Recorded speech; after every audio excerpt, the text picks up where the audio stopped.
Hi everyone, hour కేజీవి education ఛానల్కి స్వాగతం. ప్రస్తుత ప్రభుత్వ బడుల వ్యవస్థని గత ప్రభుత్వం 6 రకాల పాఠశాలలుగా విభజిస్తే ప్రస్తుత ప్రభుత్వం 9 రకాల పాఠశాల వ్యవస్థగా విభజించి అధికారికంగా ఈరోజైతే ఏ పాఠశాలకు సంబంధించిన అన్ని రకాల పాఠశాల వివరాలను కూడా తెలియజేశారు.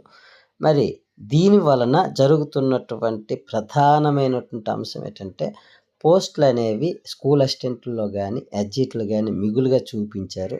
రాష్ట్ర వ్యాప్తంగా మిగులుగా తేలిన స్కూల్ అసిస్టెంట్లు సెకండరీ గ్రేడ్ టీచర్లు 2754. అంటే ఇందులో సెకండరీ గ్రేడ్ టీచర్లు ఒకటే 2754 మిగిలాయి. వీటిని క్లస్టర్ స్థాయిలో అకాడమిక్ టీచర్లుగా నియమించనున్నారు. రెగ్యులర్ టీచర్లు వారు అంతకంటే ఎక్కువ సెలవు పెట్టినట్టు వీరి సేవల్ని వినియోగించుకుంటారంటూ చెప్పారు. ఇందులో కీలకమైన రెండో అంశం ఏంటంటే రాష్ట్రంలో 4706 మంది సబ్జెక్ట్ టీచర్లు అనగా స్కూల్ అసిస్టెంట్లు మిగులుగా తేలారు. వీరిలో 4690 మందిని ఆదర్శ ప్రాథమిక పాఠశాలలకు అంటే మోడల్ ప్రైమరీ స్కూల్స్కి ప్రధానోపాధ్యాయులుగా నియమిస్తారు. మిగతా వారిని అవసరం ఉన్న చోట సబ్జెక్ట్ టీచర్లుగా సర్దుబాటు చేస్తారు. ఇది ఒక పాయింట్. ఇక నెక్స్ట్ మూడవది, పోస్టుల కొరత భవిష్యత్తులో వినియోగం కోసం ఖాళీగా ఉన్న 1902 మిగులు పోస్టులను జిల్లా విద్యాధికారి పూల్లో ఉంటారు. ఇది కీలకం. అంటే జీటీలు మిగిలారు, వాళ్ళని ఒక చోట సర్దుబాటు చేశారు. అసిస్టెంట్లు మిగిలారు, వాళ్ళని ఇంకో చోట సర్దుబాటు చేశారు. అయినా కూడా రాష్ట్ర వ్యాప్తంగా 1902 మిగులు పోస్టులు ఉన్నాయంటూ నోటిఫై చేశారు, అంటే గుర్తించారు. అధికారికంగా ప్రభుత్వ అధికారులే ఈ విషయాన్ని తెలియజేశారు. ఈ 3 పాయింట్లు కీలకం. మిగులు పోస్టులు అన్నింటినీ సర్దుబాటు చేయగా ఇంకా మనకి బడులు తెరిచే సమయానికి 1902 మిగులు పోస్టులు అయితే జిల్లా విద్యాధికారి పూల్లో ఉంటారని అధికారికంగా ప్రభుత్వ అధికారులు తెలియజేశారు. కనుక దీన్ని బట్టి మనకి అర్థమైంది ఏంటంటే ప్రభుత్వ బడులు తెరిచే సమయానికి 2025-26 అకాడమిక్ ఇయర్కి సంబంధించి ప్రభుత్వ బడుల్లో సఫిషియంట్ స్టాఫ్ అంటే టీచర్లు అనేవాళ్ళు అందరూ కూడా సరిపోయినట్లుగానే ఈ విషయం తెలుస్తుంది. ఇంక సరిపోగా మరో 1900 పోస్టులకు పైగా మిగులు ఉన్నట్లుగా అధికారులు తెలియజేశారు. కనుక ఇప్పటికిప్పుడు ప్రభుత్వ బడుల్లో వెంటనే తొందరగా గందరగోళంగా డిఎస్సి నిర్వహించి టీచర్ను తీసుకెళ్ళి కొత్త టీచర్లు నియామకం చేసినంత అత్యవసర పరిస్థితులు అయితే ప్రభుత్వ బడుల్లో లేవని మనకు అర్థమవుతుందని డిఎస్సి అభ్యర్థులు వాపోతున్నారు. మరి దానికి సంబంధించిన విషయం కానీ అలాగే సాక్షిలో ఒక న్యూస్ అయితే వచ్చింది. మెగా డిఎస్సిలో పోస్టులు కొంత తగ్గుతున్నాయని 3000 పైచీలకు పోస్టులు తగ్గిపోతున్నాయి అంటూ ఒక న్యూస్ అయితే వచ్చింది.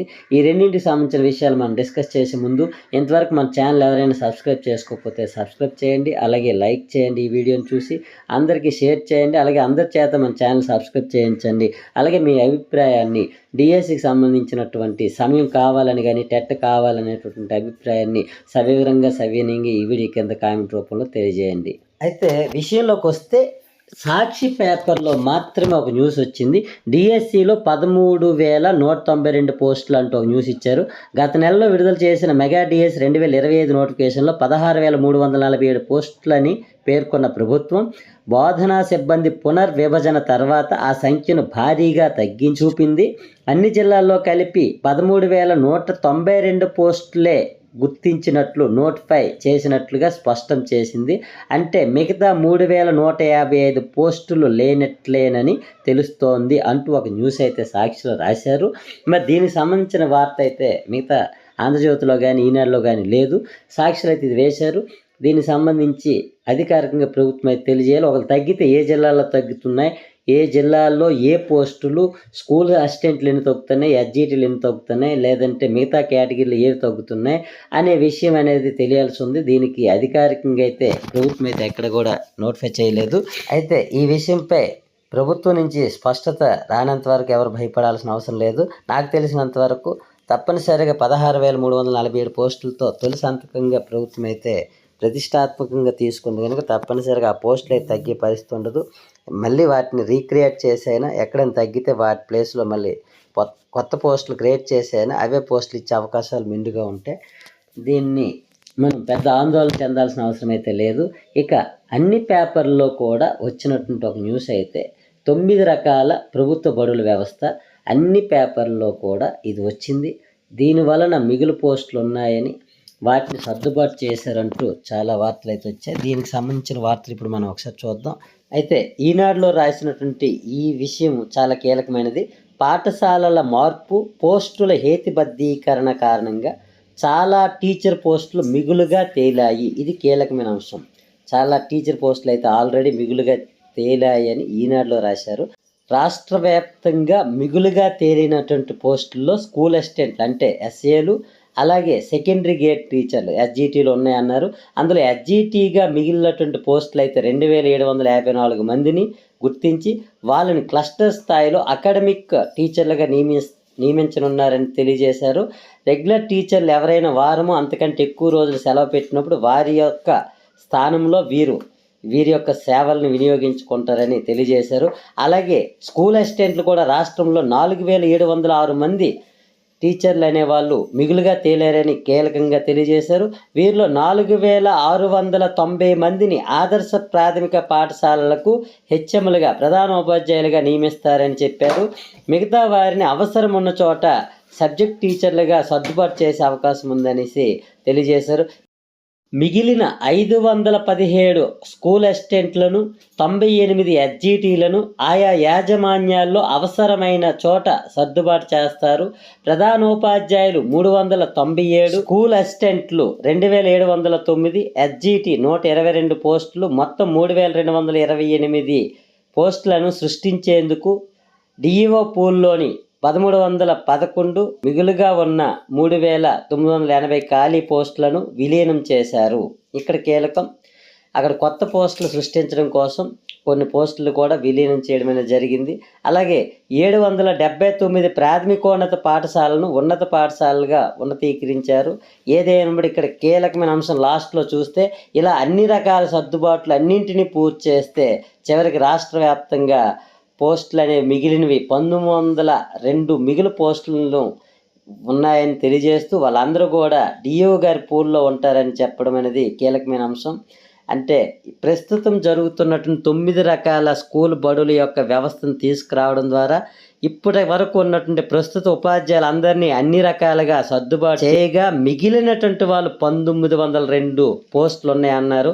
ఈ విధంగా ఆలోచిస్తే ప్రస్తుతం బడులు తెరిచే సమయానికి పోస్టులు అనేవి ఎక్కడ కూడా ఖాళీ లేకుండా అందరికీ సర్దగా మరో 1902 పోస్టులు మిగిలి ఉన్నాయనేసి విద్యాశాఖ అధికారికంగా ప్రకటించింది. కనుక కొత్తగా మెగా డిఎస్సి ద్వారా 16,347 పోస్టులు అనేవి వెంటనే తొందరగా ఇప్పటికిప్పుడే డిఎస్సి నిర్వహించి అనేక సమస్యల మధ్యలో గందరగోళంగా డిఎస్సి నిర్వహించి వీళ్ళందరినీ తీసుకెళ్ళి బడులు తెరిచే సమయానికే ఉపాధ్యాయులను తీసుకెళ్ళి అక్కడ ఫిల్ చేసినంత అత్యవసర పరిస్థితి అయితే ప్రస్తుత బడుల్లో లేదనేసి క్లియర్గా అధికారులే ఇండైరెక్ట్గా తెలియజేశారని మనకి ఈ సారాంశం అంతా కూడా తెలియజేస్తుంది.